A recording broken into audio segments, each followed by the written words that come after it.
It begins with a blur, a machine that looks almost too precise to be real, where every curve and surface seems engineered for one purpose: speed without compromise. You hear about it long before you ever see one, whispered among those who measure greatness not in sales but in seconds. It's not a toy, not a commuter, not a collectible for the sake of status. It's something rarer, an experiment in how close human hands can get to racing perfection before the rules of the street pull them back. This isn't about practicality or comfort. It's about a moment in history when engineers were allowed to chase the edge and then offer a piece of it to the public. Few machines ever crossed that invisible line between racetrack and road so completely, and even fewer survived the translation. What happens when the DNA of a world champion is forced to wear a license plate? That's the story we're diving into today. Like, subscribe, and drop a comment on which machine you want us to explore next. The Honda RC213V-S began as an audacious idea inside the halls of Honda Racing Corporation. A promise to take the MotoGP-dominating RC213V and make it street legal, without watering down its essence. When it was unveiled in 2015, enthusiasts didn't quite know how to react. This wasn't just a superbike, it was a statement. The RC213V-S carried the same chassis architecture, the same carbon fiber reinforced fairings, and even the same hand-built philosophy as Marc Marquez's race bike. Every bolt, every weld, every fiber spoke the language of MotoGP. But the question hung in the air. Could something born for the world's fastest tracks really survive the laws and limits of the open road? The RC213V-S didn't come from a product planning meeting, it came from obsession. Honda's engineers, many of whom had spent their careers building race-only machinery, wanted to prove that the gap between track and street was more about regulations than engineering. So, they began with the RC213V itself, stripping away what couldn't be homologated for road use and re-engineering the rest for reliability, emissions, and noise compliance. It wasn't a simple conversion. Every modification risked diluting the very soul of the machine. At the heart of it lay the 999cc V4 engine, shared in spirit, if not exact specification, with its MotoGP counterpart. On the race bike, that motor screamed to over 18,000 RPM and delivered more than 240 horsepower. On the RC213V-S, emissions laws and heat constraints demanded a detune. The street version came rated around 157 horsepower in US spec. But Honda offered something called the Sports Kit, a dealer-installed package that unlocked more aggressive mapping, higher revs, and a race-grade exhaust. With it, the RC213V-S leapt closer to its true potential, somewhere around 212 horsepower. It was, essentially, a MotoGP bike in a polite disguise. That disguise, though, came at a price: $184,000 before taxes or fees, making it the most expensive production Honda ever sold. But money wasn't the point. The RC213V-S was never meant for mass production. It was built for validation, for showing the world that Honda could, if it chose to, bring its championship-winning DNA to the sidewalk. Every unit was hand-assembled in Japan by a small team of craftsmen who treated each build like a prototype. Even the paint was applied with the same meticulous care as the factory race machines. Buyers weren't just purchasing performance. They were buying into a philosophy of perfection.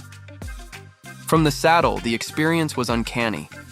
Riders reported the same weightless steering, the same taut suspension feedback, and a throttle response so immediate it almost felt alive. The bike didn't just accelerate, it teleported, demanding precision and trust from its pilot. Unlike most superbikes that reward aggressive inputs, the RC213V-S demanded finesse. It was bred for the smooth, calculated control of a professional racer. Every motion, every gear change, every corner was an act of balance between human and machine. But for all its brilliance, the RC213V-S was a paradox. It was too pure to fit neatly into the real world. Its clutch was heavy, its fuel range short, its maintenance costs astronomical. The tires, brakes, and electronics were designed for speed, not commuting. Many buyers never intended to ride theirs on public roads at all. Instead, they treated it as a piece of mechanical art, storing it in climate-controlled garages and displaying it like a masterpiece. Honda didn't mind. That reverence was part of the point. Still, the project raised questions inside and outside the company. What did it mean for Honda to sell something so impractical, so extreme, in an era obsessed with technology and accessibility? The RC213V-S wasn't a profit play. It was a flex, a demonstration that the brand still valued engineering purity above market trends. For decades, Honda had been seen as the rational choice. Reliable, efficient, dependable. The RC213V-S shattered that image with titanium bolts and carbon fairings. It was emotional, irrational, and utterly magnificent. To understand why Honda went to such lengths, you have to understand its corporate culture.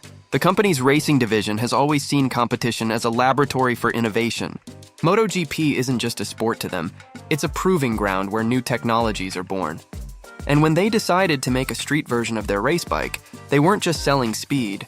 They were selling a philosophy of engineering without compromise. The RC213V-S was a message to the world. Honda could still build a machine that wasn't designed to win sales charts, but to inspire.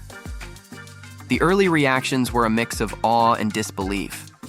Journalists who tested the RC213V-S described it as eerily close to a real MotoGP bike, so precise, so lightweight, that it made every other superbike feel bulky by comparison. Yet some critics wondered if it was too expensive, too exclusive, too divorced from reality. Why spend nearly $200,000 on a detuned racer when you could buy 2 or 3 superbikes that were faster on paper? But those numbers missed the point entirely. The RC213V-S wasn't about specs, it was about experience, and that experience was unlike anything else on 2 wheels. Even the smallest details were obsessed over. The friction-reducing coatings on the engine internals, the precision of the Öhlins suspension, the featherweight magnesium wheels. Each component was hand-verified by technicians who built Honda's GP machinery. The result wasn't just performance, it was harmony. The kind of engineering symphony that you could feel through every vibration of the frame. Yet Honda knew from the start that few riders would ever push it to its limit. In many ways, the RC213V-S was a love letter to its own engineers, a reward for decades of dominance on the racetrack. It was a reminder that the pursuit of perfection still mattered, even in a world of mass production and digital control. And for those who understood it, owning one wasn't about status. It was about connection to that singular moment in motorcycling history when the line between race and road blurred beyond recognition. As the RC213V-S began reaching customers, its mythology grew. Only a few hundred units were ever produced, each one serialized, each one slightly different depending on where it was sold. Collectors scrambled to secure their piece of the legend, and almost immediately, secondary prices soared. For Honda, the bike's success wasn't measured in units sold, but in the way it reignited passion for the brand's racing spirit. It became a halo product, an icon that reminded the world of what made Honda great in the first place. But this was just the beginning of the RC213V-S story. To truly understand its place in motorcycle history, we have to look at what happened when it hit the market, the reactions, the controversies, and how it changed the conversation around what street-legal performance could mean. That's where the next chapter begins. When the Honda RC213V-S finally landed in showrooms, if you could call the handful of appointed dealers showrooms, it sent a ripple through the motorcycle industry unlike anything before. Here was a production motorcycle that wasn't designed to compete on price, practicality, or even outright speed. It existed in its own dimension.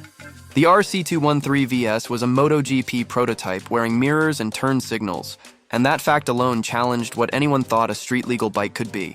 In its first year, it drew both reverence and skepticism. Reverence for its engineering purity, skepticism for its price tag and accessibility. In the US, the RC213V-S carried a heavier handicap than anywhere else. Strict emissions and noise regulations meant the bike arrived in a more restricted form, significantly less powerful than its European counterpart.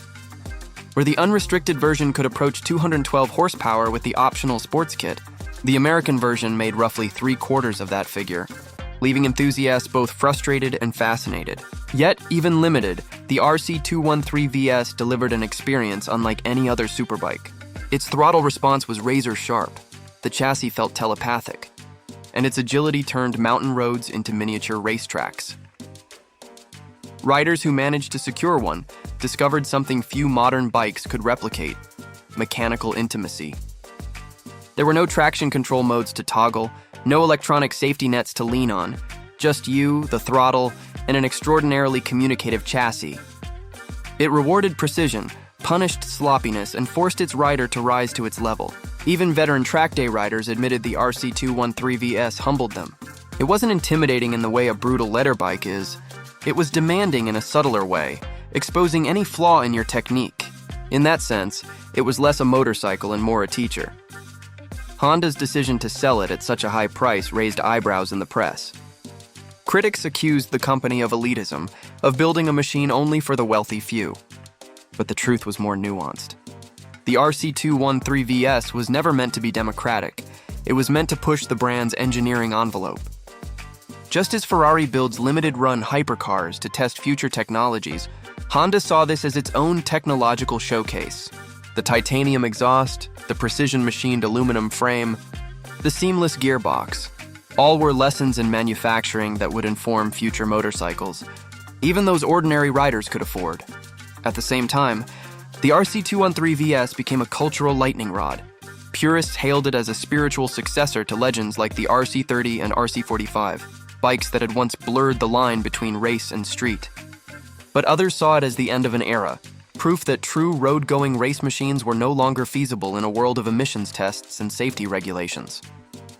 Honda's engineers had succeeded in building the ultimate street-legal race bike, but in doing so, they may have also demonstrated why such projects would rarely happen again. Collectors recognized this immediately. Within months of its release, allocations were gone. On the secondary market, RC213V-S units began selling for hundreds of thousands above MSRP. Some never saw a single mile. They were hermetically sealed, displayed like sculptures. But a handful were ridden in anger, taken to tracks where their owners could finally feel what all that MotoGP DNA was capable of. Videos surfaced online of RC213V-S bikes screaming down straightaways, their sound unmistakable, higher-pitched, sharper, cleaner than any other V4 on the planet. In those moments, the philosophy behind the bike came alive. The RC213V-S wasn't built to chase numbers. It was built to chase feeling.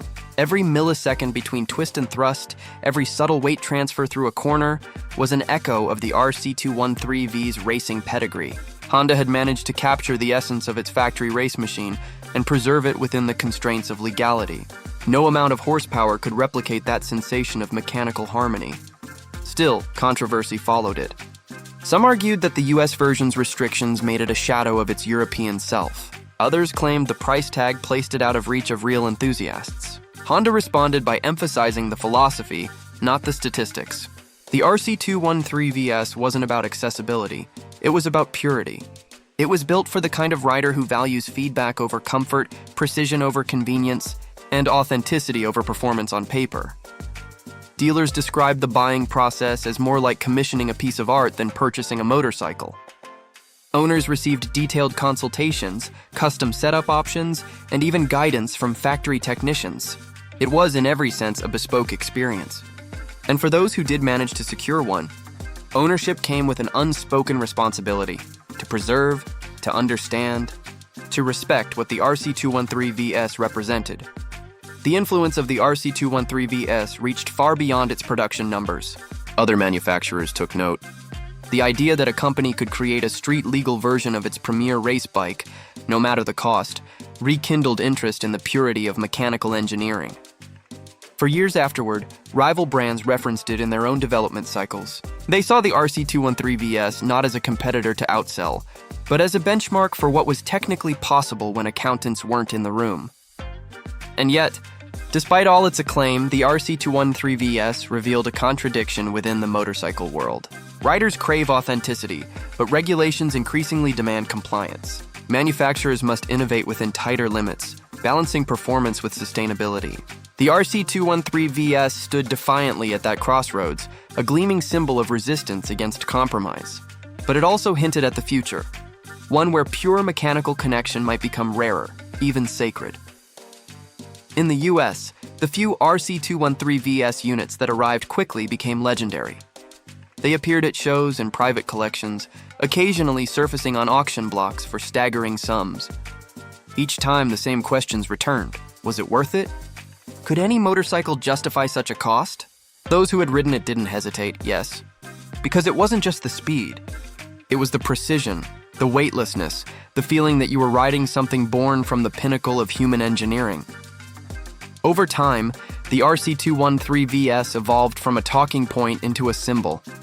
It became shorthand for the idea that Honda still had the courage to build something irrationally perfect. Its rarity made it exclusive, but its intent made it universal. Every rider, no matter what they rode, could look at it and feel inspired by the idea that ultimate performance was still possible when passion led the process. But the RC213V-S also carried a shadow. As electrification loomed and emission standards tightened further, the chances of another street-legal MotoGP-derived motorcycle appearing again seemed slim. It wasn't just the end of a production run, it was the end of a philosophy. The RC213V-S marked the last time Honda could build a street machine without compromise, using the full force of its racing technology. In the years that followed, no successor came close. As the hype settled, the bike's impact deepened. Its design language influenced later sport models, its manufacturing lessons trickled down to mass-market machines, and its aura elevated Honda's image among purists. But its real legacy was psychological.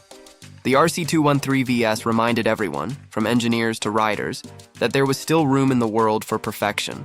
Even if it wasn't practical, that's what made the RC213V-S more than a motorcycle. It became a mirror, reflecting both what motorcycling once was and what it might never be again.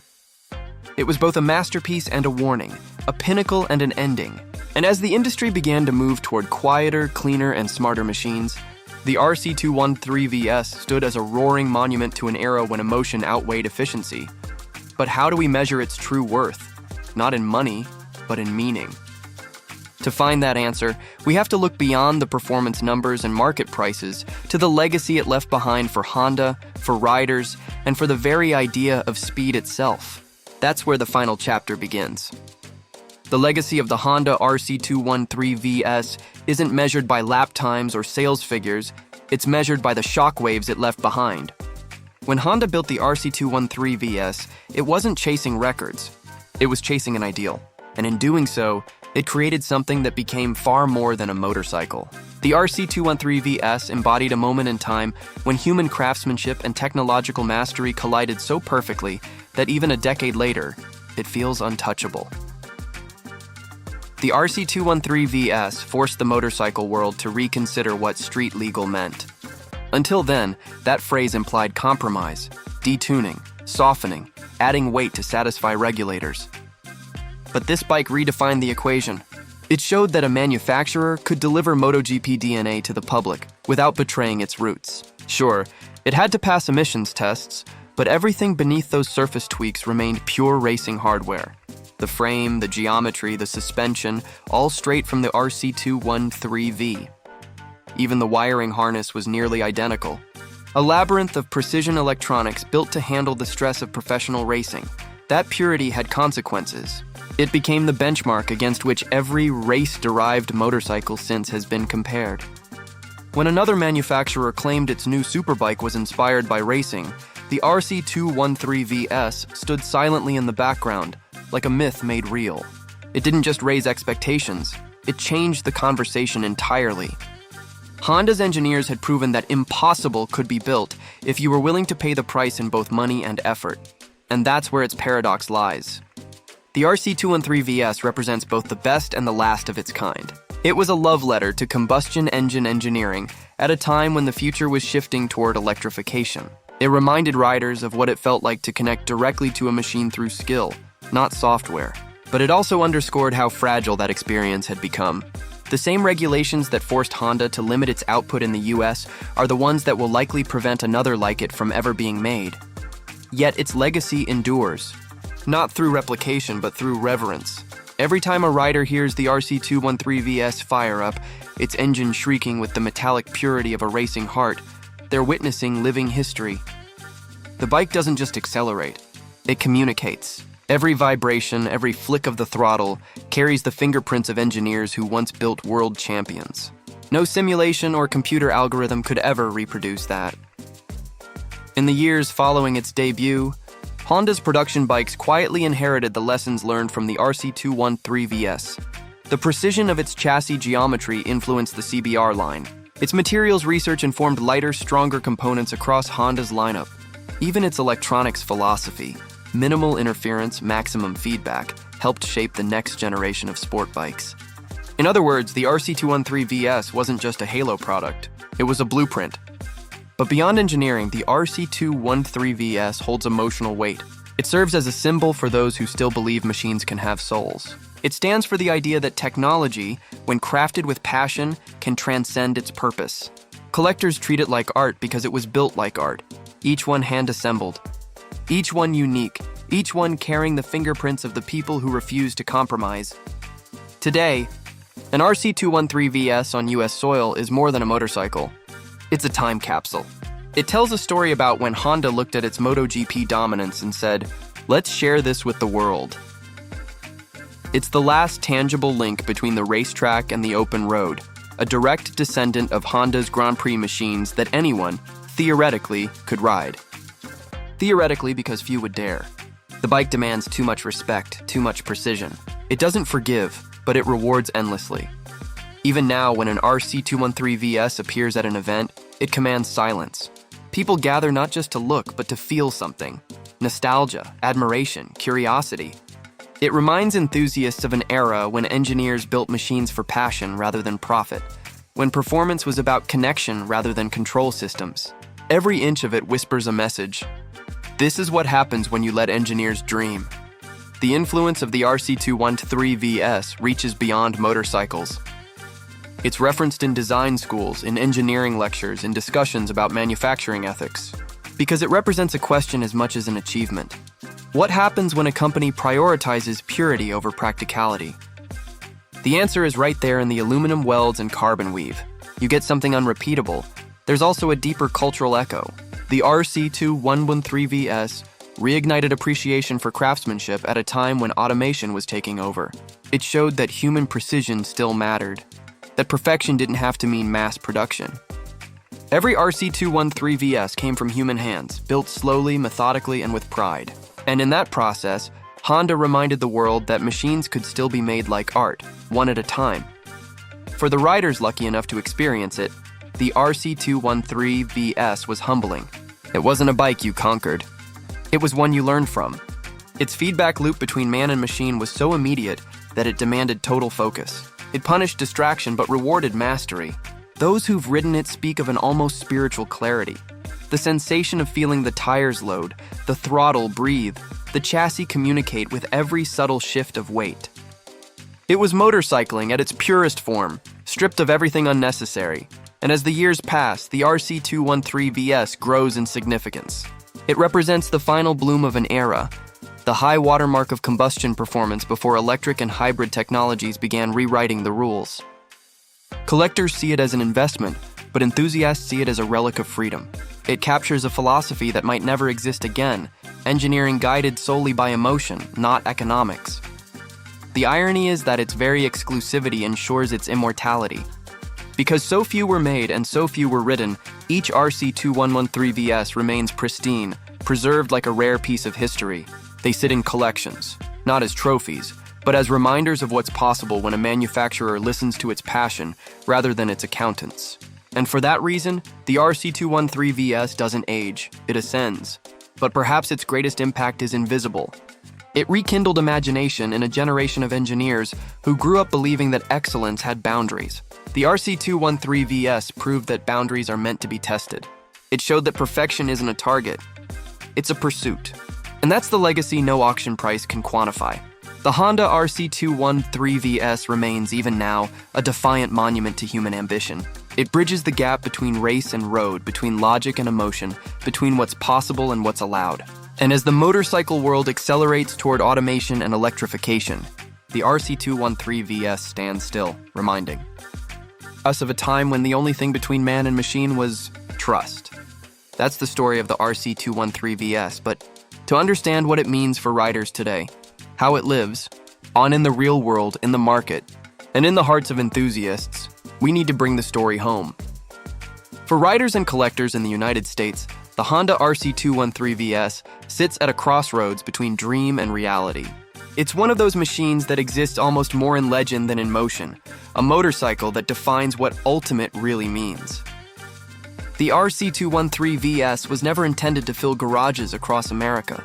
It was meant to fill imaginations. Yet even now, it shapes how enthusiasts talk about craftsmanship, rarity, and purity. For anyone thinking about ownership, admiration, or even just curiosity, it's worth understanding what it really means to live with or aspire to this machine. In today's market, the RC213V-S has achieved mythical status. Original units that sold for around $184,000 now command upwards of $250,000 to $400,000 at auction, depending on mileage, provenance, and whether the optional sports kit is included. Many of these bikes have never been registered for road use. They sit in private collections or museums, preserved in immaculate condition. A small handful, however, are still ridden, and those few remind everyone why the RC213V-S isn't just valuable. It's irreplaceable. Maintenance costs are staggering, yes, but so is the experience. Every inspection, every service requires factory-trained technicians. Honda built this bike with tolerances so precise that even its bolts are torque-specific and marked by hand. For the few who do ride it, the RC213V-S is unlike anything else on American roads. It's a scalpel in a world of sledgehammers. On track, its lightness and composure make even modern superbikes feel blunt by comparison. On public roads, it's surreal. An overqualified thoroughbred that barely breaks a sweat doing what other machines consider heroic. The sensation is so direct that riders often describe it as telepathic. That's not exaggeration. It's engineering. Honda engineered connection into this bike in a way few machines ever achieve. But owning one isn't about practicality. It's about stewardship. The RC213V-S is more artifact than asset. The carbon fairings, titanium fasteners, and magnesium wheels aren't made for longevity. They're made for performance. Replacement parts are scarce and expensive, often built to order by Honda's racing division. Even basic maintenance items like fluids, tires, and brake pads require care to preserve authenticity. Insurance is specialized, storage is climate-controlled, and every mile ridden slightly reduces its collector value. Yet paradoxically, every mile also fulfills its purpose. This was a machine meant to move, not sit under glass. From a reliability standpoint, the RC213V-S is both bulletproof and delicate. The core components, the engine, transmission, and chassis, are hand-fitted with racing precision. Treated correctly, they're flawless. Neglected or mishandled, they can become fragile. That duality is what defines ownership. It's not just about paying for the privilege, but about respecting the craft. For most enthusiasts, simply seeing one in person is enough to feel that respect. The craftsmanship radiates from it. The welds look sculpted. The paint has depth you can almost fall into, and the proportions make even exotic superbikes seem ordinary. Availability in the US remains scarce. With only a limited number ever imported, estimates suggest fewer than 100 units, it's a unicorn. Importing one now requires compliance paperwork and proof of original homologation. The process isn't simple, yet demand persists because it represents something money alone can't buy: the closest experience to piloting a MotoGP machine on American roads. For many collectors, it's the final jewel in a crown of mechanical achievement. For Honda, the RC213V-S continues to serve as a symbol of its highest ideals. It proved that the company could still channel its racing dominance into something emotional and aspirational. In an era dominated by electronics, rider aids, and emissions compromises, the RC213V-S remains defiantly analog. It's not a touchscreen experience, it's tactile, physical, alive. The bike doesn't flatter you with software. It tests you, reminding every rider what mastery feels like when there's nothing between your hand and the throttle but trust. For US enthusiasts who will never ride one, the RC213V-S still matters. It changed the way we think about motorcycles, not just as tools or toys, but as expressions of pure intent. It challenged an industry obsessed with mass appeal to remember that engineering passion still has a place. And it reminded riders everywhere that perfection isn't about power or technology. It's about coherence, the way every piece works in harmony toward a single purpose. The story of the Honda RC213V-S then isn't just about a rare superbike. It's about what happens when a brand dares to ignore the rulebook and build something for no other reason than to prove it can. It's about that sliver of road where racing dreams touch reality, and the roar that lingers long after the engine falls silent. Machines like the RC213V-S are fleeting. They belong to a time when performance was pursued with reckless purity, when limits were meant to be challenged, and when every bolt carried meaning. Someday the world will move entirely past combustion, past noise, past vibration. But the idea behind this motorcycle will remain. It will remind future generations that once, Engineers built art that could move at 200 miles per hour. And that's what makes the Honda RC213V-S immortal. It's not just a motorcycle. It's a message in metal and carbon. A reminder that perfection once reached doesn't fade. It echoes.